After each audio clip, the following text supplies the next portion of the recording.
Upstairs to the Right Music channel. Thank you so much for joining in this evening. Whether you're watching this live right now or you're watching it on the replay, I do appreciate you taking the time to take a listen to what we're going to talk about tonight. So good to be here. I had myself a very interesting week this week. I've been discussing here on the live stream for a little while now about doing maintenance on your equipment to try to, get it as best quality as you can for right now, the best condition. And I took in my Laney amp to have it serviced by the same gentleman who serviced my Echoplex.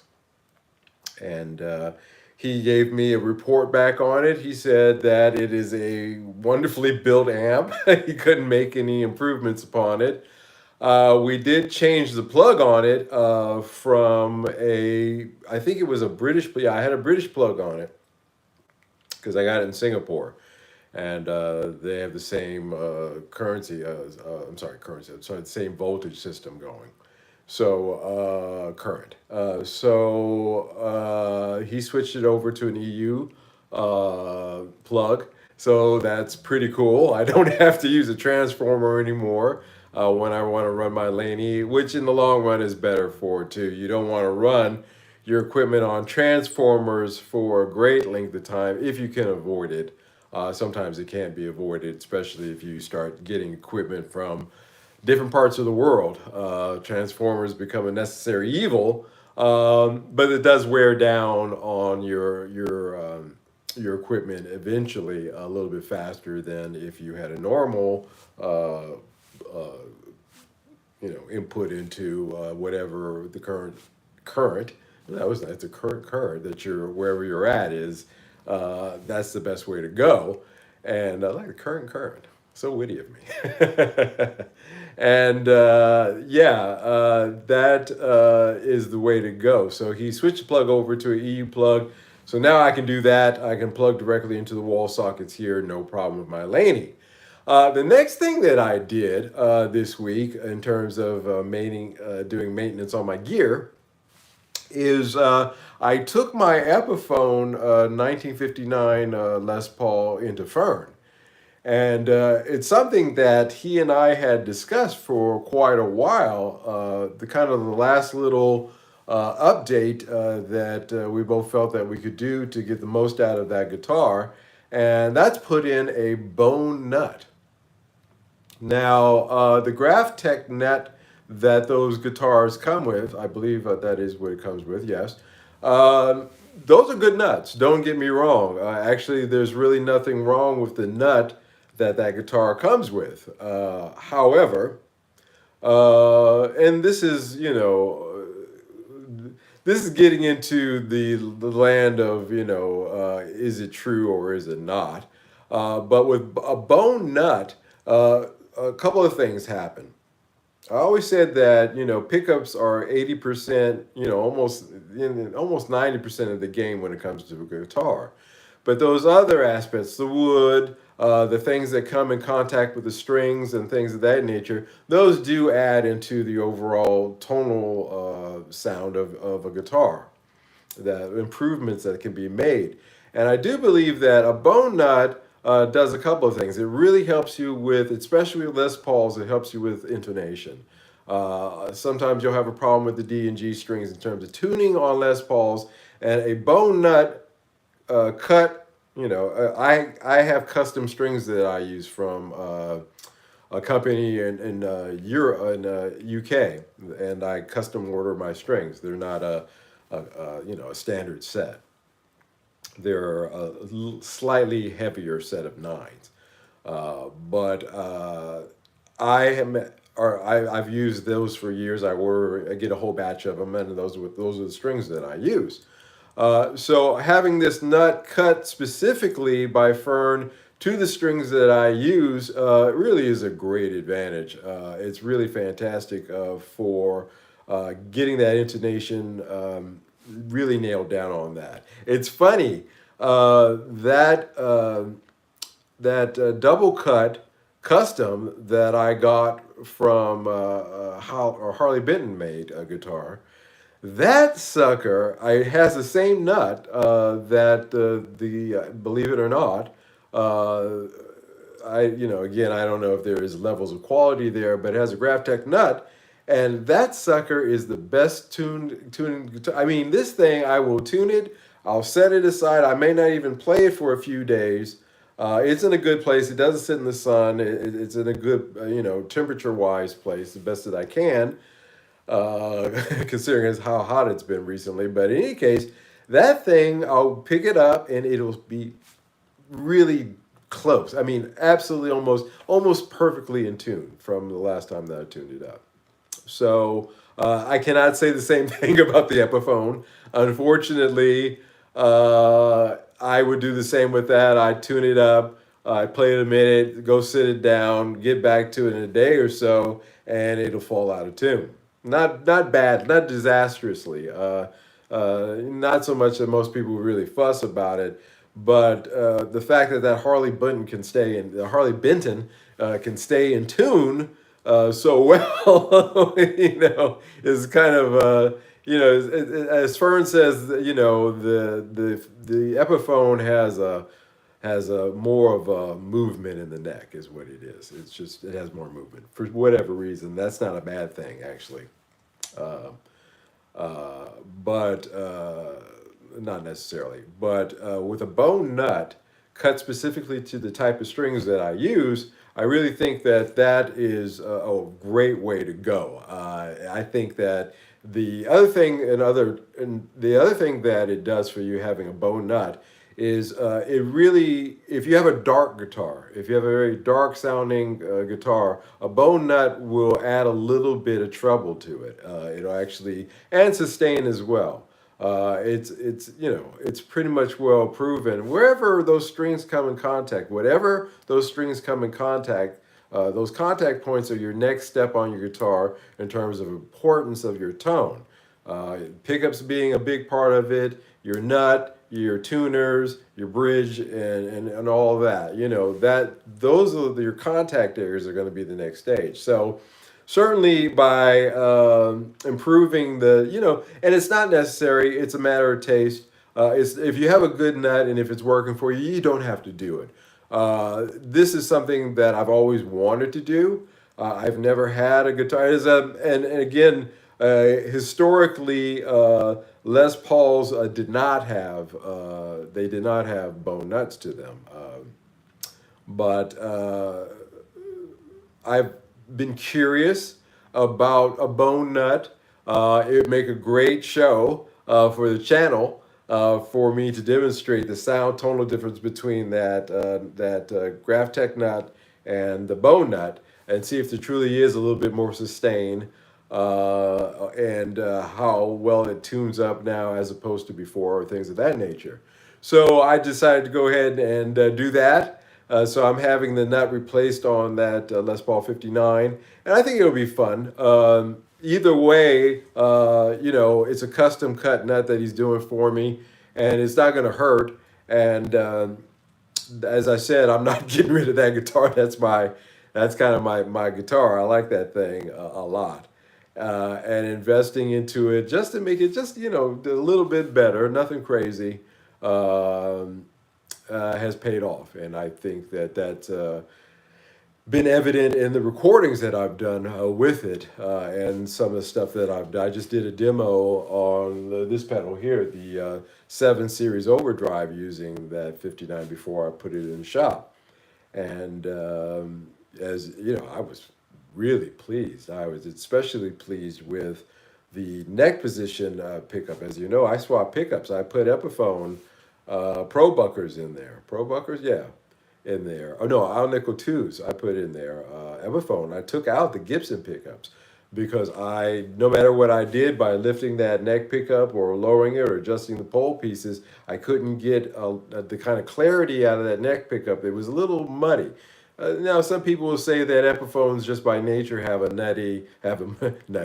muddy neck pickup. Say that 3 times. And that's just the nature of those guitars. But I didn't think that that was true. I thought that it was just a matter of matching the right pickups, and it just so happened when I just did that, it was just on a lark, that pickup swap. Wow, just blew my mind how much better those Epiphone pickups sound over those Gibsons in my guitar. In my guitar, your mileage may vary. But yeah, I did that, and that's worked out, and they sound great, especially that neck pickup. I'm really blown away with the clarity and the tone of it. So that's a plus point. The next thing that happened this week in terms of my gear is not so much an upkeep thing, but something now 4 years ago, almost coming up on 3 or 4 years ago now. I bought four vintage Celestion Greenback speakers from Greg, the guitarist. Greg's channel. You guys know his channel, and he and I did a little bit of a deal there, and one of them ended up in my Laney, which I have here with me. The other three, I don't know if I've ever told you guys this story, but when Greg sent those to me, he packed those up fantastic. I mean, he couldn't have done a better job of boxing those up. And I was really happy with them when I received the greenbacks. Uh, no complaints at all of the way that he shipped them. I decided to leave two of them in my folks' house in L.A. And two of them I decided to bring with me. At that time, I was deciding, do I want to put one in my Laney? Or do I just want to get a 1x12 cabinet, or two? I'm sorry, 2x12 cabinet, and go that route? I just didn't know. Now, one of these had a slight, of the four, one of them had a slight tear in it. And I took that into a pro shop out in the valley of Los Angeles. These guys really specialize in reconing vintage speakers. They're the cats that everybody goes to. I mean, when I mean everybody, the list is too long. Major guys, guys of that level go to get repair work done. And I took it to them and they fixed it. It wasn't so, they said, no, we don't have to recone this. We can repair this and it'll sound just as good as it did back in 72, 73 when they put it in. I said, fantastic. So I took that one, and the other one that was perfect, had no problems. It was in great condition. I took it with me to LAX, and I checked it. I didn't. It was just lifting, taking something like that on board just wasn't something. I didn't want to go through screening in that way. I said, you know what, it'll be okay. I'll pack it really nice and I'll check it. Got back to Singapore, opened up the box, and the TSA in the States had put their hand through one of the cones, the one that hadn't been repaired by the guys, but the other one that was perfect, the one that was absolutely pristine, hadn't been touched since the day it rolled out of the factory. Those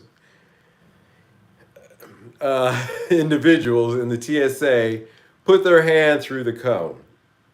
And so I had to send it back from Singapore to LA, which was not cheap, back to this guy's shop and say, hey, what can you do about this? Is there any way that you can, fix this one? And they did. He said, you know what?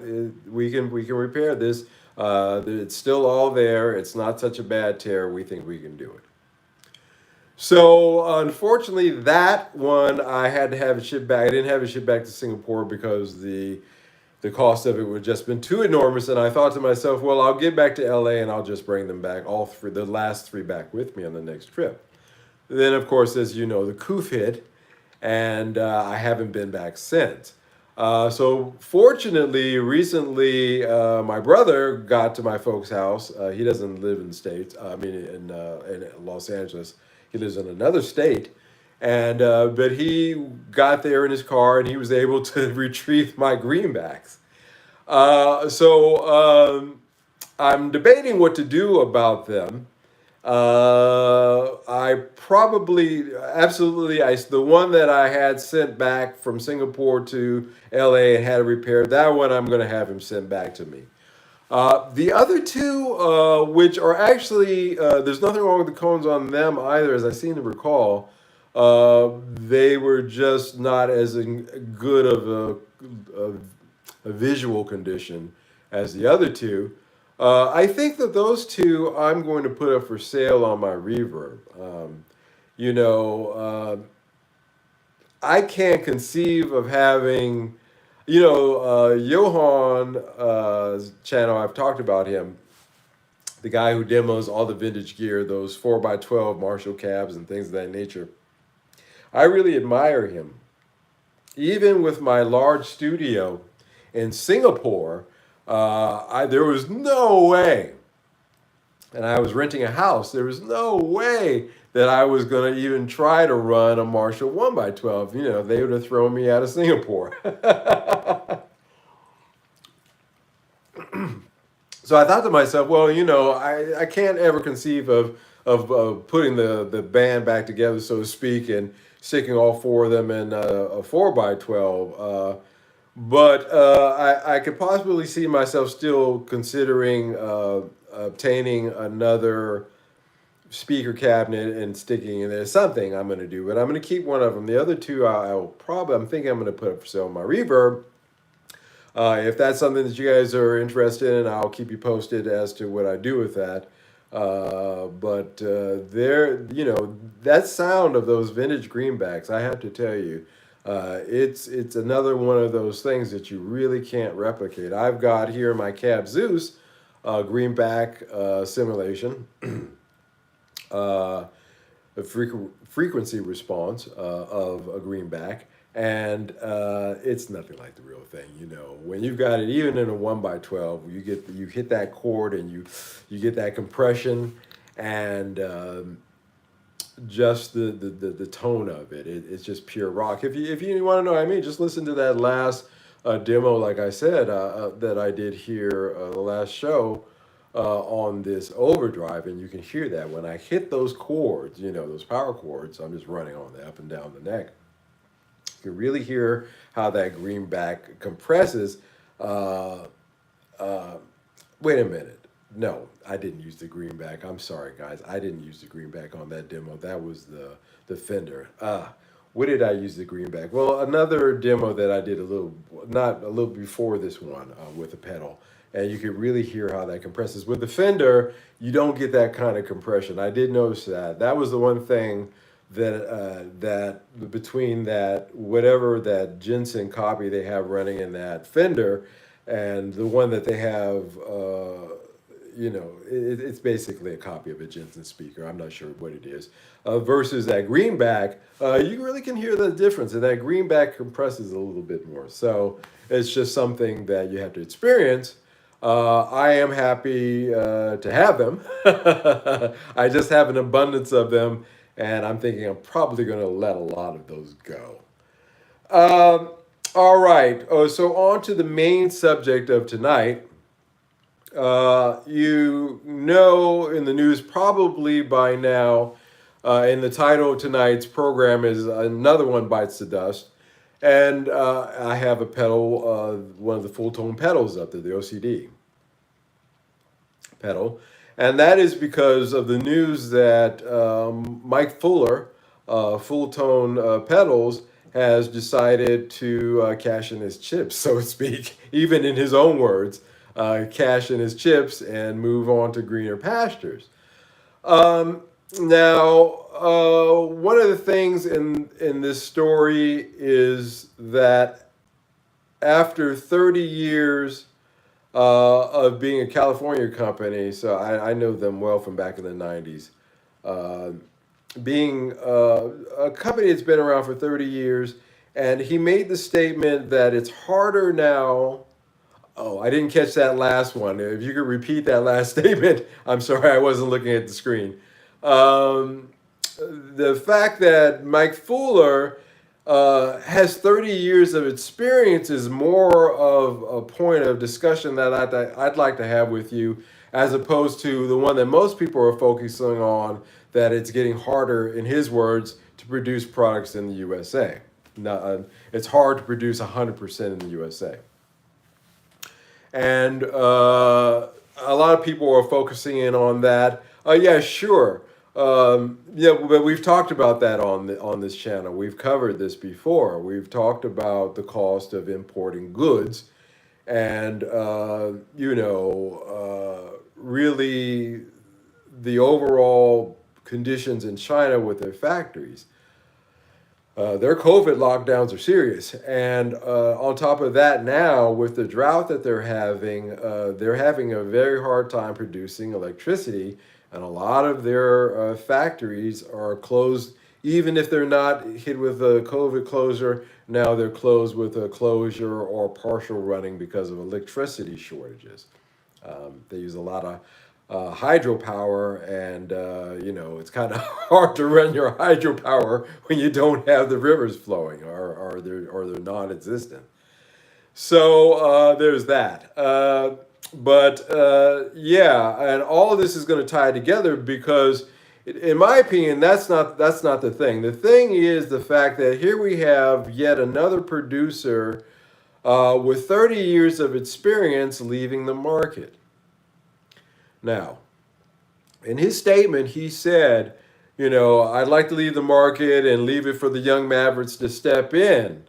But he kind of salted the earth by, before making that statement, saying it's harder to produce things in the United States, 100% United States. But you young guys, good luck. He literally talked about the millions of dollars that he made and how he bought from what it's kind of an interesting read. Like, okay, guy, that's great. You've done well. Hope you take care of your employees as well as you've been taken care of. But yeah, he then kind of salts the earth and then says, okay, but good luck to you young guys with that. Um, but more importantly, as I said, is the fact that regardless of that, he is taking 30 years of experience with him. And that is something that cannot be replicated. In the Chinese market, when it comes to semiconductors, they did a lot of their research by basically taking intellectual property from other countries and trying to adapt that to make their own chips. But what they soon discovered is that it takes investment and time in order to learn the mistakes and learn step by step how to make those chips to the point where they could even get to the level of the kind of investments that's been made in Silicon Valley. They wanted to shortcut. There are no shortcuts. And there's no shortcuts when it comes to making pedals. 30 years of pedals experience being lost like that is a great loss. That's the loss to the community, is the fact that's gone.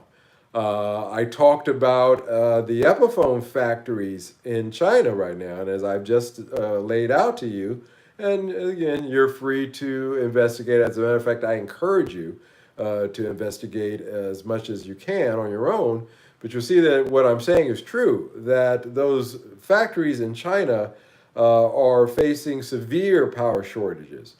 And these are the guys who are making a lot of the parts that Mike Fuller was discussing, that nothing is 100% made in the United States anymore. So, there's that. And you couple that with the fact that you have this experience literally walking out the door, and you can see where, your choices and the quality of those choices lost a little something with OCD closing. Now, I know that Mike Fuller got into a lot of trouble about 2 years ago with some comments that he made on Twitter. And I'll say this much about that, is that, I have seen more examples of Twitter coming back and biting just about everybody who gets on that platform in the ass in one way or the other than I've seen any good from it. So therefore, it is a game that it is a stupid game, And as we know, stupid games award stupid prizes. And so he won his stupid prize by making the statements, whether you agree with them or not. In context of the time that he said that, and that's the other thing too, is that you say something X amount of years ago and come back and bite you again. Stupid games, stupid prizes.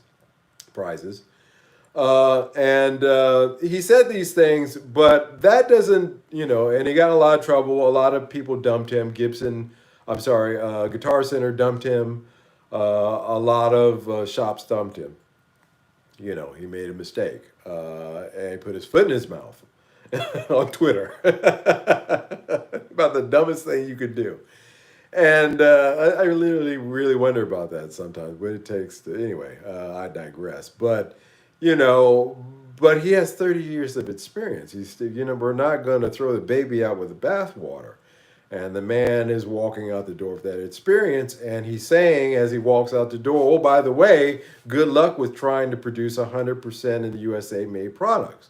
I had a conversation with Axe Palace. As you know, that's the local amp shop. This guy specializes in a lot of amps. We've been down to the shop.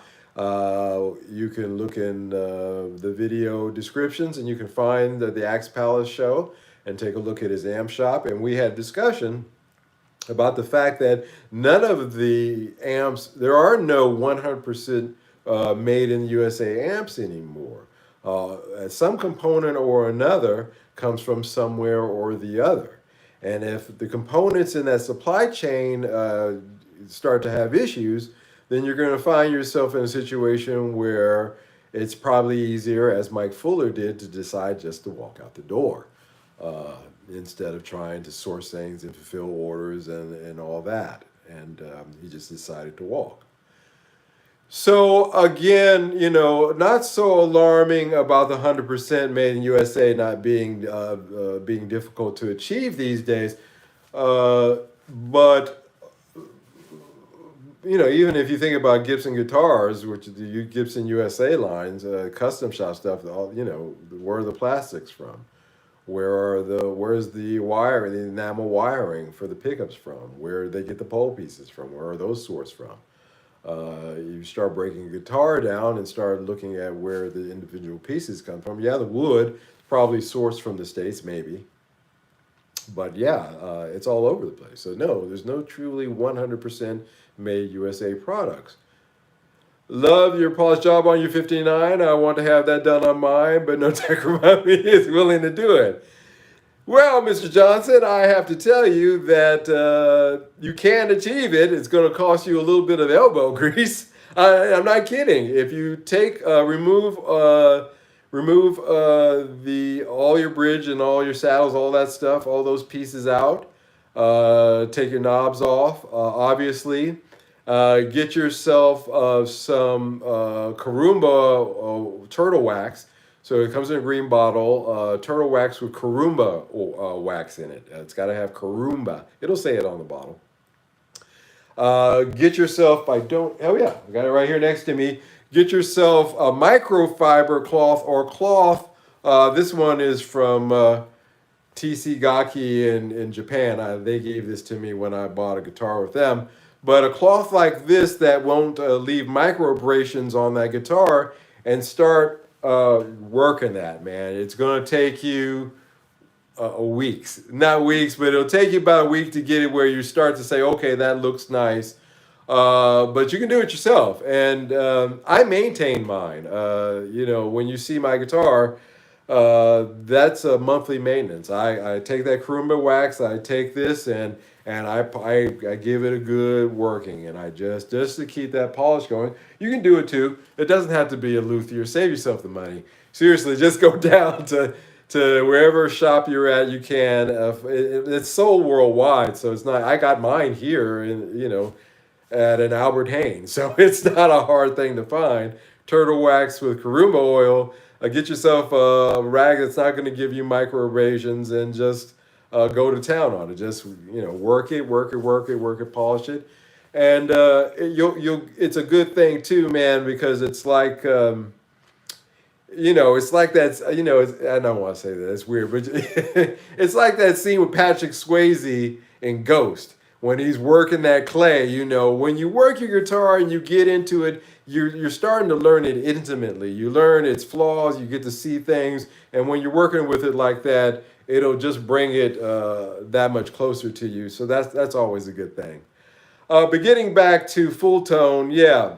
And so the general scope of this discussion really falls down to the fact that we're seeing all of these guys, and I wouldn't be surprised if eventually we hear that that a lot more of these guys who were really cutting edge in the '90s. Mike Fuller, they started back in the '90s, early '90s. If you think about other guys in the industry, a lot of these guys, and you'll see it if you watch the NAMM shows. A lot of these guys, if you see them on YouTube, a lot of these guys are in their 60s, pushing 65, maybe even 70 years old. Um, and Electro Harmonics. How old is dude from there? He's in his 60s, 70s, And so a lot of these guys are going to be retiring. And they may or may not hand the business off to somebody else, but their experience is going out the door. So again, you want to look for quality, guys. You want to, do your homework and say to yourself, I'm not saying rush out there and buy an OCD pedal. As a matter of fact, it's ridiculous. Predictable as the seasons. You know, if you look at Reverb, they have jacked the price up on across the board. Everybody who had an OCD pedal or whatever, I heard Digitech is folding up as well. Yeah, yeah, or they'll get bought out by somebody. But everybody who had a full tone pedal is now marking up the price and trying to jack it up. I saw an OCD pedal, the white one, the one that I have on the JPEG for this live stream. You can get those for about $180, about 179 at Tomon. You can get it shipped, or maybe a 180 shipped, 185 shipped. I saw one refurbished for 900 US. I saw that one too, Ben. That guy was saying that one was a prototype of some sort. He was saying that they only made a certain amount of those, and you'll get that too, because everybody and their mom will start throwing out, "Oh, I got this prototype, and it's one of a kind," and it's like this Noble here over this blue pedal you see here over my shoulder. These old Noble pedals from the '90s. Oh, you gotta have the one with this color case. Oh no, but it's gotta have the one with this kind of writing because that means it was made in Korea. All this stuff. And sure enough, everybody who has a full tone pedal is jacking up the prices. And it's hilarious because I can get, that OCD pedal that somebody's marking up for 200 I saw there's not one on there for Ben, you can attest to this, that I saw for less than $250 on the OCD pedals. It's ridiculous. I can buy one new from Tomon for $185 shipped. You gotta really, think,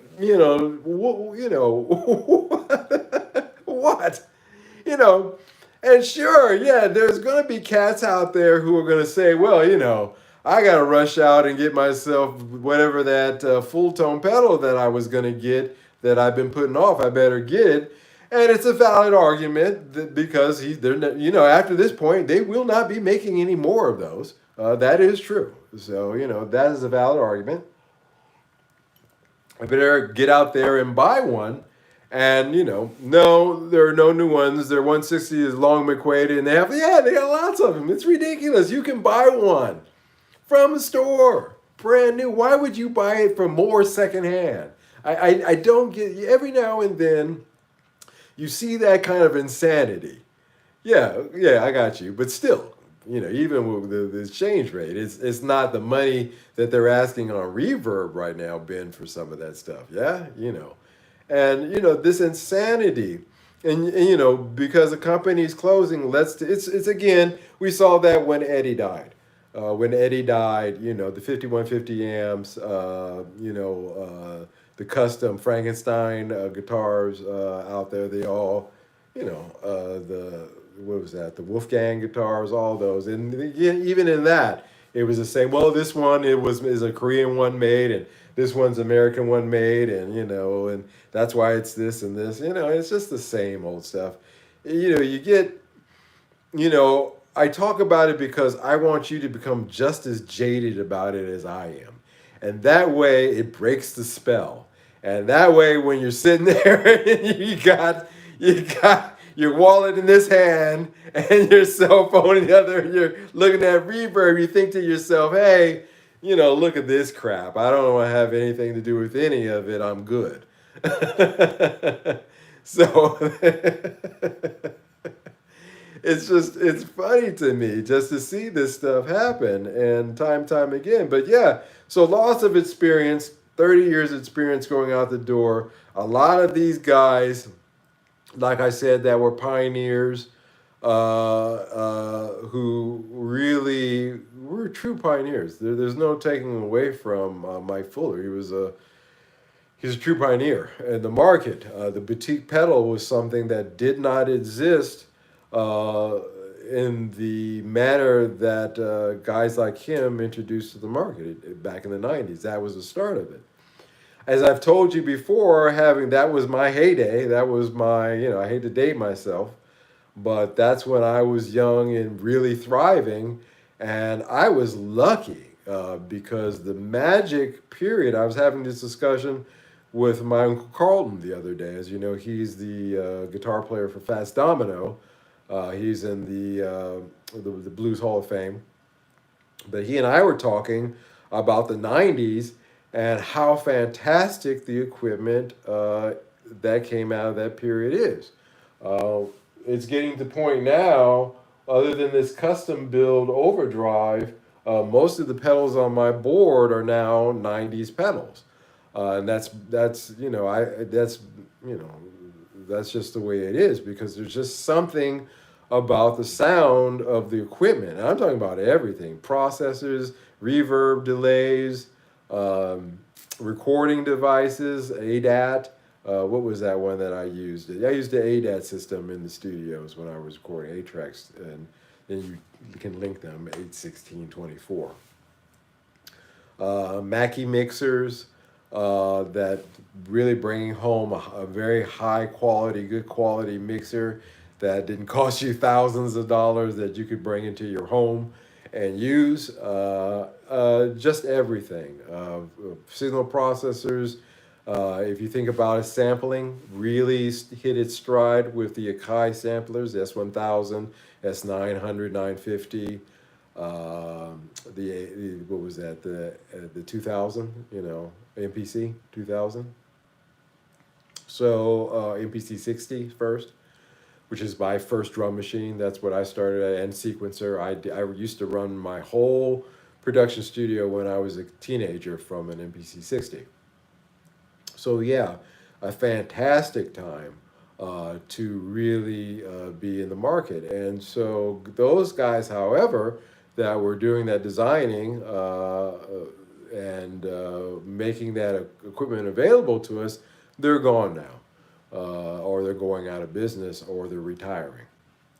And so it's going to be a great loss to us if we keep offshoring this stuff.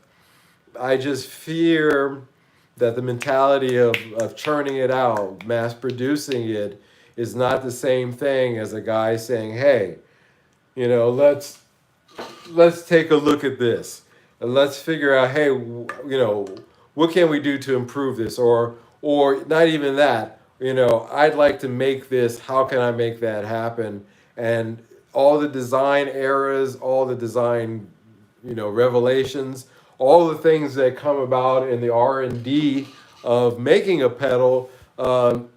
I just don't think that kind of creativity is going to be out there. Now, of course, there's Lightspeed pedals, Greer Lightspeed pedals. You got guys in the States that are, these are the young mavericks that Mike Fuller I believe, was talking about, who produce wonderful. The overdrive pedal, Lightspeed overdrive pedal, is fantastic sounding. But but really, with that statement, it's hard. It's going to be harder for them to even maintain the level of excellence that they have with, again, the issues in the supply chain that have existed and will continue to exist going down the line. It leads you to wonder. It leads you to think. I'm not predicting doomsday. I'm not going to say that, but we certainly suffered a loss. So I'd like to say that as far as Full Tone Pedals is concerned, with Mike Fuller, I appreciate the work that he put in. I appreciate the 30 years that he put in. We all make mistakes, and he did apologize for what he said. I'm not going to repeat it here. You can look it up if you want to. And it takes a bigger man to apologize, and it takes an even bigger man to apologize and continue to move on. So I don't fault him on those statements. I wish him the best going forward. I regret the loss of his experience. I regret the loss of that 30 years that he's taken off the plate with him. And I think we're all going to be a little bit less for it. I think going down the line, maybe there'll be innovators. We'll see.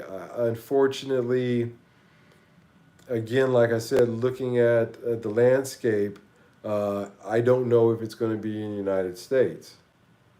Yeah, everybody makes mistakes, and the sign of men is to be able to accept that guy's apology and say, okay, we'll forget about it like it never happened, and just and go from there. And yeah, I really, I worry about the Made in the USA label. Um, and it's not something that you can quickly reverse either. Even when you have a factory shut down for a few months, a month or two or three, it still takes time to get back in there. It's not just flicking on the light switch and say, I've told you guys this before. Flicking on the light and say, okay, guys, let's get back to work. No, things have to be retooled. Kinks have to be worked out. Things sitting idle have a tendency to, degrade on you. Yeah, there's that. I really see that going down the line here, it's going to be hard to make our own chips. It's going to be hard to produce our own enamel wire. It's going to be hard for us to go back to producing our own magnets. It's going to be hard for us to go back to producing a lot of this stuff that in the 50s and 60s and 70s, even 80s and 90s, we took for granted that in the 90s, if you know your history, got offshored. That big sucking sound that Ross Perot talked about. And sure enough, he was right. And I see that that Made in the USA label is in danger, and a lot of these smaller companies, their profit margins are going to get less and less, and they have two options. They can either increase their prices or they can walk. And so we'll see coming up here. It's is it a canary in the coal mine? Not so much. I think, again, like I said, it's a little bit there with that statement he made, but maybe, like I said, that was just him salting the earth. But he's not wrong, actually, so maybe not so much that either. But the loss of his experience is the thing, and I think we're going to start seeing that over the next few years. We're going to start losing these guys, these innovators, and I really worry about where that's going to go, where that's going to take us. So there's that. Today, last thing that I want to get into, last week I was playing you a track from my album, and unfortunately I couldn't get, at least I played enough of it to make my point about microphones and how good the Behringer microphones, the C1 and the B1 were for recording acoustics and vocals. This week, I want to quickly play another track for you, just a little bit. But I'm gonna. I got five of you out there. I appreciate all five of you watching live. I'm probably gonna lose most of you because I want to talk about production a little bit here. So move away from the news and move into more practical theory things. So I want to round out the show by playing you a little something. Now, this track that I'm going to play you is called "The Well." It is the I've been playing the tracks that I was working on in Singapore, just so you know, because I've been talking about them for a long time now, and I've been. Oh, thank you, Ben. I appreciate it. I love playing it for you guys. I enjoy the fact that you enjoy it too. Yeah, but this song I actually was. This was the actual first track that I wrote for this album. Actually, it was before I actually knew it was going to be an album. Usually, when I'm writing songs, and I'm always writing and putting stuff down, uh, I explore a lot of different directions musically. Well, let me see if if I can try to do something that's along those lines. It's not thieving. It's not stealing. It's more of some great ideas come from inspiration. So at the time, I was listening to the Beatles a lot, and I was interested in a lot of the production work that George Martin had done. I was interested with the fact that he used a live orchestra when he was producing, like, for example, a song like A Day in the Life. You have a live orchestration, a lot of studio tricks that were used in that as well. And so I was thinking about the Beatles a lot one day when I was in my studio in Singapore. And I came up with, I was also playing with the idea of time signatures as well. Not wanting to just stick to the 4/4. I was thinking, I do like to, in almost all my albums, I have different time signature songs. This one here behind me is no different. Yeah, great song. So I wanted to write something in 3/4. I like 3/4 songs. Believe it or not, songs like my song "Down the Rabbit Hole," that song is in 3/4. That's a rock song.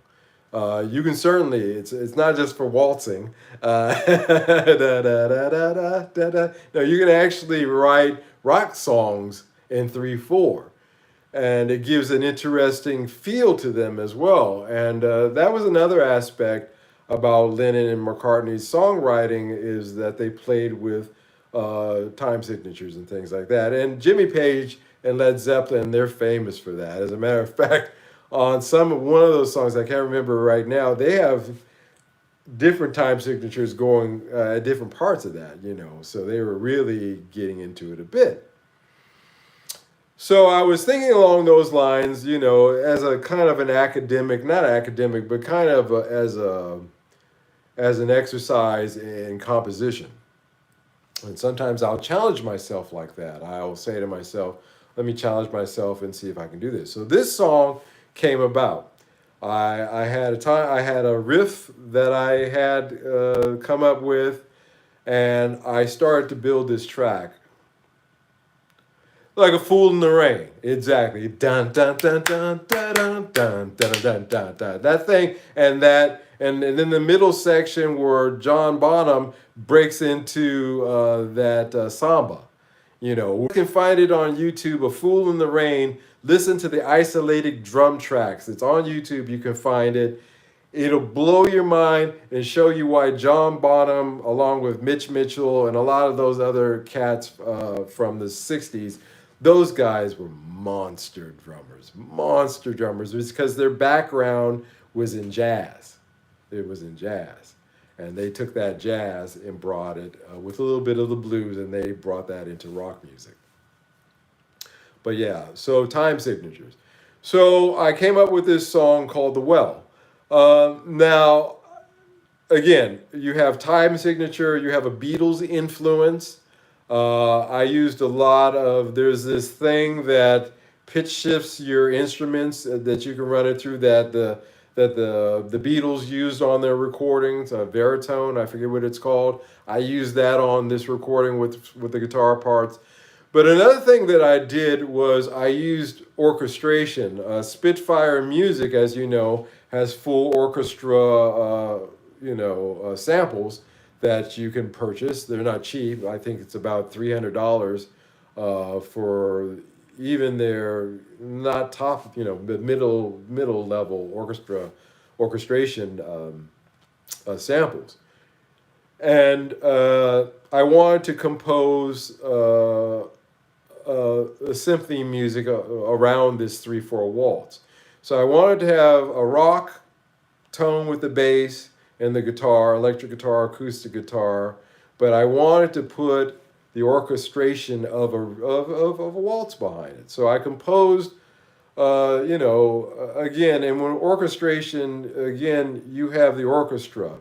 You have to keep in this mind, Space Echo will work, Les Cabinet. No, I use the Echoplex too. I use my Echoplex here as well.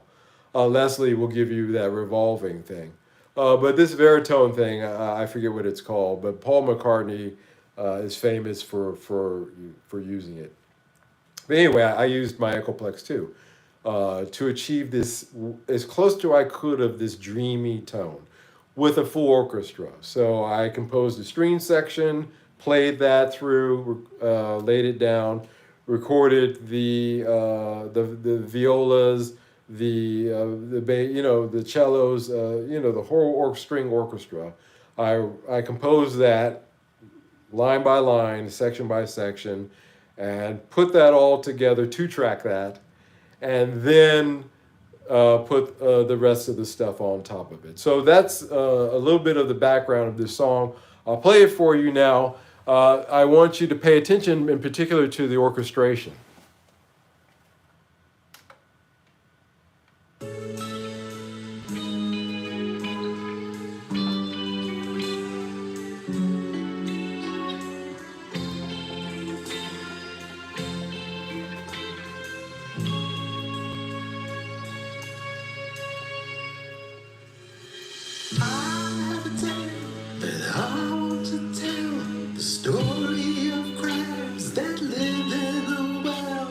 Each day they look up and long for the days by the sea, saying this is a place that a crowd just shouldn't be. Sometimes they climb up on each of his backs, trying to be first, but they won't last. Some would stand back and say that the blind cannot see. Those that rather see us said that we'll never be free.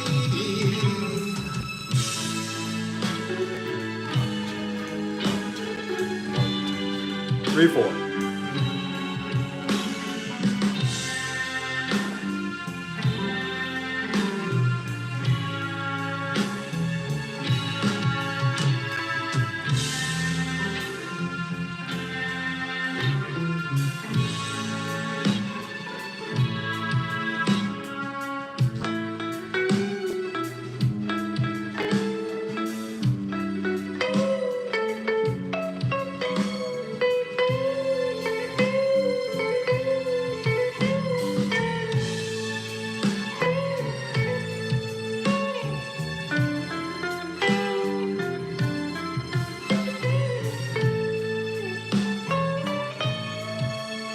To the top of the world, a crab made it at last. He did it by climbing and not looking back. He said, now that I made it, I can go back to the sea. But always all was snowy mountains covered with trees.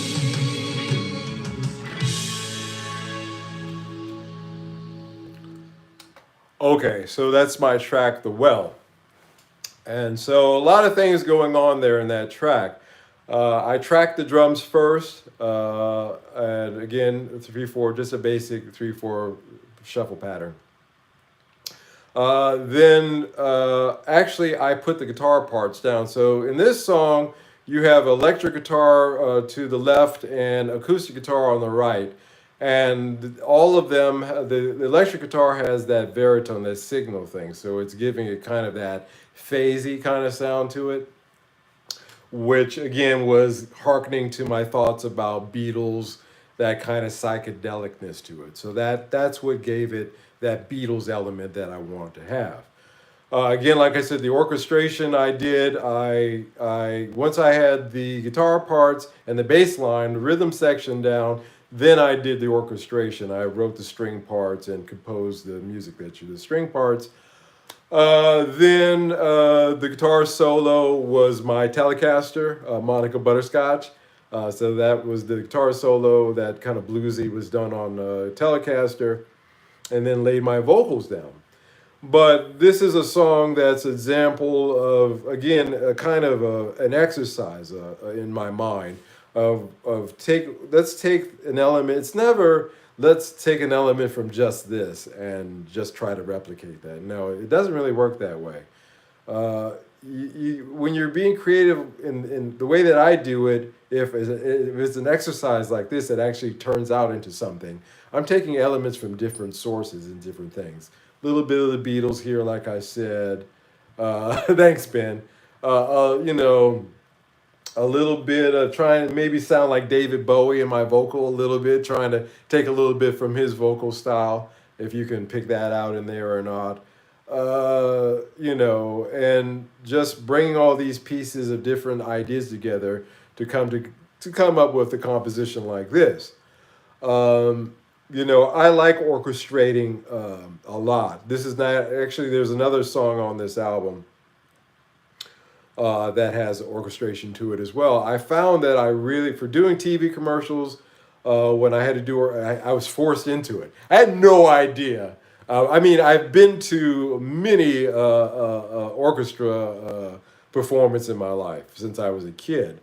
And even in the last 20 years or so, in going back and forth here in Europe, just here down the street, I've been to the Concertgebouw dozens of times that I've seen for orchestras, you know, everything you can imagine under the sun. So I began to pay attention and really began to understand, you know, this, you know, from this E flat, you know, to this is this section plays within it, and things like that. So I learned orchestration, and I thought that was pretty. When I played it back to myself the first time that I heard it, I said, wow, that is, if you strip away the vocals and take the electric bass away and the guitars, and you just leave the drums and the strings, you really have a waltz. You really have a true waltz in terms of the orchestration. And it's very deep too, because even when I orchestrated the violins, I did it by 2 or 3 sections, playing different parts, counter melodies, and even what was going on over in the cello section and all that. So yeah, this is a song I wanted to play for you guys, just to give you an example of thinking out of the box, pulling from different things, and coming up with something interesting. I hope you liked it, guys. It's on my album, so I guess I liked it. But yeah, just to give you another insight into how I compose, how I do a lot of work, and how it comes to me. Sometimes it comes to me like that. I'll just be sitting there and something will come. Some things they build over time. I'm proud of this. I really put a lot of hours into making it come out like this, and I think it sounds okay. I hope you guys enjoyed it. I hope you enjoyed tonight's discussion about music. I should do a lot more on this channel. I get into this TMZ type stuff. Well, not really. That's not being unfair to myself. I really am trying to make a point. It was spectacular. Thanks for sharing with us. Thanks, Ben. You're always kind, Ben. You're the man. You're the man, Ben. Really, seriously, I appreciate it. It's for you guys like you, that I really do this for. I really keep doing this. But yeah, I'm not. I mean, I'm not being facetious when I say I am concerned about uh, where things are going with our music instruments and what we're getting. But again, if you're good, then this should be of a minor annoyance to you, if that. For me, it's kind of like that. I was never going to buy an OCD pedal anyway. It was never really on my to do list.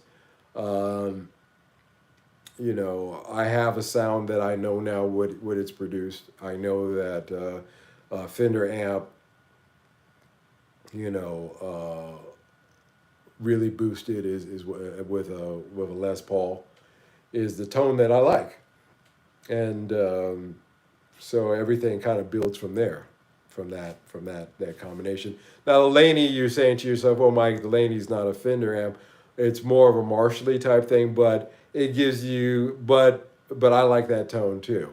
But really, I'm good in terms of my tone, I guess is where I'm trying to get at. I have different flavors that I can choose from. And so full tone is just not something that was on the to-do list, to get list. But I do mourn the loss of the experience, getting back to that, that's a loss to us. And I think that down the line, we shall see the implications of that. We shall see. We certainly are going to see the implications of that, and also how many others are going to go that way. All right. Thank you so much for taking the time to join me here live, Mike. Sunday at Mike's. Sorry, I almost forgot the name of my own show. Sunday at Mike's. I want to thank you guys so much for taking the time and tuning in. Whether you're here, all seven of you, thank you guys so much for showing up. I really do appreciate it. If you're watching this live or you're watching this in the replay, again, thank you so much for watching. It means a lot to me to be able to sit here and talk about these subjects, to share things, my thought process with you, and where I'm coming from with just about everything. Kind of put myself out there. I hope you find it entertaining. In any case, it's always a pleasure sitting here with you guys. Until next, so this week's show, I told you, so this week is going to be me taking a Roswell pickup apart. So I took a Roswell pickup and I disassembled it, and I want to show you what that's like on the insides.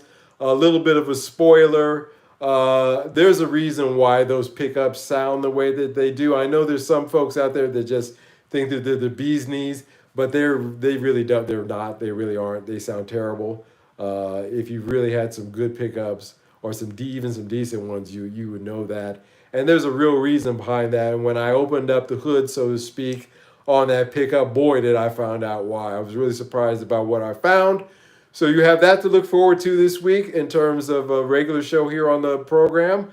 I do hope that you take time to watch that as well. Until then, you guys take care. Keep yourself safe this week. And I will see you again on the live stream next week, next Sunday. Until then, you guys take care. Bye-bye.